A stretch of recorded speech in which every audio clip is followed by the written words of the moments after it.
Welcome to my class. अपन आज प्रश्न संख्या 6 लेकर आपके समक्ष उपस्थित हुआ हूँ। प्रश्न ये है कि व्याख्या कीजिए कि जो संख्या दी हुई है और ये संख्या है भाज्य संख्या क्यों है। पहले तो मैं आपको बता देता हूँ भाज्य संख्या होती क्या है। भाज्य संख्या वो होती है जिसमें जैसे कि भाज्य संख्या में x मान लेते, ठीक है। x है, x में एक तो x का भाग जाना चाहिए और x के अलावा कोई दूसरी संख्या का भी भाग जाना चाहिए, वो क्या होगी भाज्य संख्या। जैसे मैं आपको बता देता हूँ संख्या है 4। 4 क्या भाज्य संख्या है? होगी बिल्कुल। कैसे? जैसे 4 में किसका भाग जाएगा? 2 का। कितनी बार गया? 2 बार। और 2 में 2 का भाग 1 बार। यानी कि भाज्य संख्या वो होती है जिसमें जैसे 4 है, इसका गुणनफल क्या आया? 2 गुणा 2 गुणा 1। यानी कि उसमें गुणनफल में जो अंक है वो मिनिमम 3 होने चाहिए। मैक्सिमम कितने हो, लेकिन अगर मिनिमम की बात करें कम से कम 3 अंक होने चाहिए। किसके? गुणनफल के। ठीक है। अब आज ये गुणनफल किया है, इसके गुणनफल के मिनिमम 3 डिजिट जरूरी है। ठीक है। और मैक्सिमम कितने भी हो, इससे अगर मैं भाज्य संख्या बात करूं, हमारी सबसे छोटी भाज्य संख्या वो क्या है? 4 है। ठीक है, 4 है। 4 में 4 का भाग जाता है, किसका किसका? 4 में किसका किसका भाग जा रहा है? 4 का जा रहा है। 4 में 2 का भाग जा रहा है और 4 में 1 का भाग जा रहा है। जा रहा है कि नहीं जा रहा है? ठीक है। तो बात ये लिखना है, भाज्य संख्या वो होती है जिसका जो गुणनफल है, अब भाज्य गुणनफल करते हैं, उसका जो गुणनफल प्राप्त होता है वो मिनिमम 3 डिजिट में होना चाहिए। तो वो संख्या क्या कहलाएगी? भाज्य संख्या कहलाएगी। ठीक है। चलते हैं प्रश्न की और अपन यही जांच करके इसमें देखेंगे। ठीक है। इसमें क्या जांच करेंगे? जांच इसमें ये करेंगे, क्या इसका गुणनफल है वो 3 अंकों में आ रहा है? 3 अंकों से ज्यादा है? अगर ज्यादा है अच्छी बात है, भाज्य है। अगर नहीं है तो भाज्य नहीं, अभाज्य है। ठीक है। ये अपन एक बार चेक कर लेते। ठीक है। तो हल लिखेंगे यहाँ। हल में क्या होगा? संख्या देख लेते हैं। ये संख्या है 7 गुणा 11 गुणा 13। ठीक है। और प्लस के 13। ठीक है। प्लस के कितने हैं? 13। अब इस संख्या की बात करें, इसमें कॉमन कौन सी संख्या आ रही है? एक बार ले लेते हैं। 13 आ रही है। दो संख्या कौन सी है? एक जैसी 13 ही है। 13 को कॉमन लिया। ठीक है। उसके बाद बाकी 7 गुणा 11, 13 कॉमन ले लिया, गुणा 1 कर लेते हैं, प्लस 1 कर लेते हैं, क्योंकि क्या हो गया है? 13 को हमने कॉमन ले रखा है। अब क्या होगा? अब वही होगा जो मंजूर है खुदा होगा। अब क्या है? 13 और गुणा 7 करेंगे, क्या होगा? 91।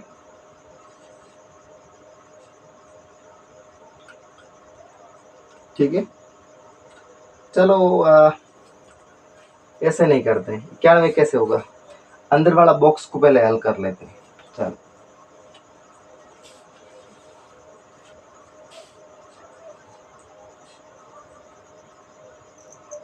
11 गुणा 7 कितना होगा?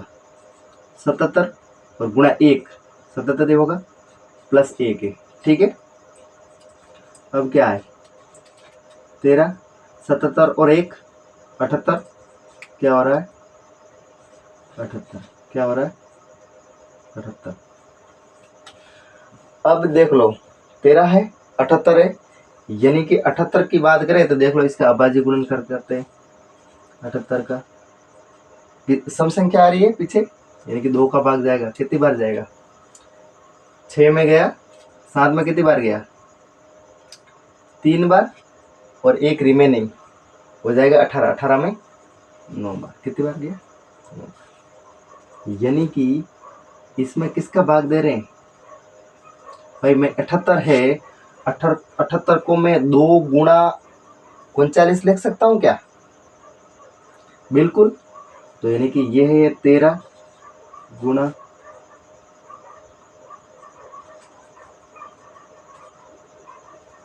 2 गुणा 39, ठीक है।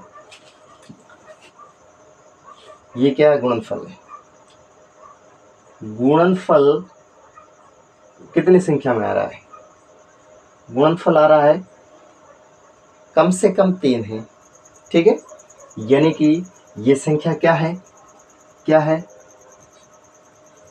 भाज्य। क्या है? भाज्य है। अब दूसरी करते हैं उसकी बात, उसको चेक कर लेते हैं एक बार। भाई मैंने कहा गुणनफल कम से कम, गुणनफल में कम से कम 3 अंक आने जरूरी है। तो यहाँ पर है 1, 2 और 3, ठीक है। इसका मतलब है ये भाज्य है। अब बात करते हैं दूसरा, ठीक है। अब यहाँ है 7 गुणा 6 गुणा 5 गुणा 4 गुणा 3, इसमें जांच लिख देते, ठीक है। चलो जांच क्या करनी है, जांच है तो जांच ही, ये भी फिर भी चलेगा, ठीक है। गुणा 2 गुणा 1 प्लस के 5। अब देखो इसमें कॉमन कौन सी संख्या आ रही है वो देखते हैं अपन। कॉमन संख्या आ रही है 5, ठीक है।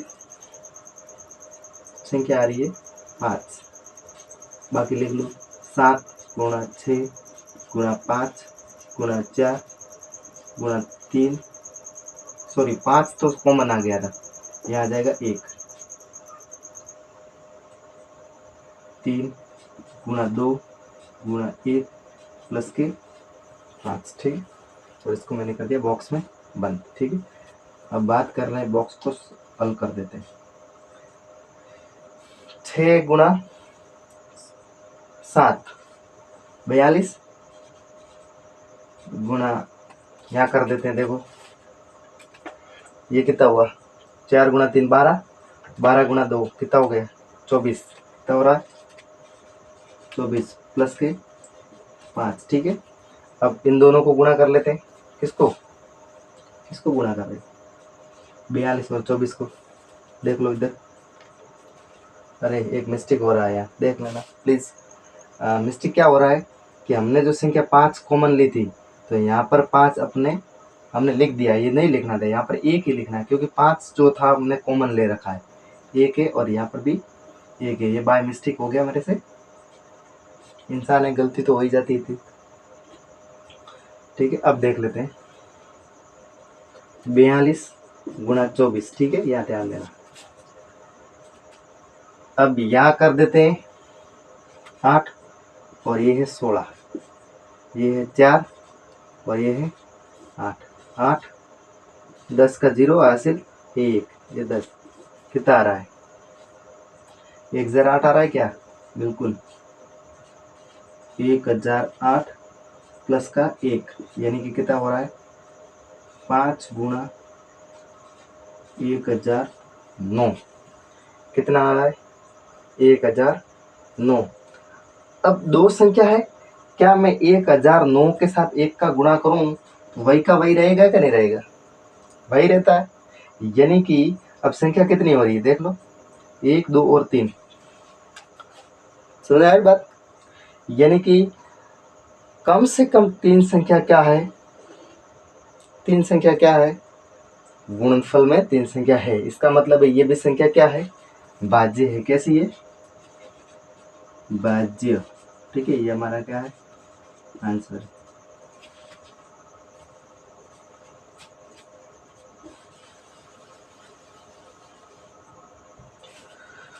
उम्मीद करता हूँ सवाल अच्छे से समझ में आया होगा। अगर कोई किसी प्रकार का डाउट है तो आप कमेंट बॉक्स में भेज सकते हो लिख करके, मैं अच्छे से उसको दोबारा वीडियो बना करके समझाने की कोशिश करूँगा। धन्यवाद।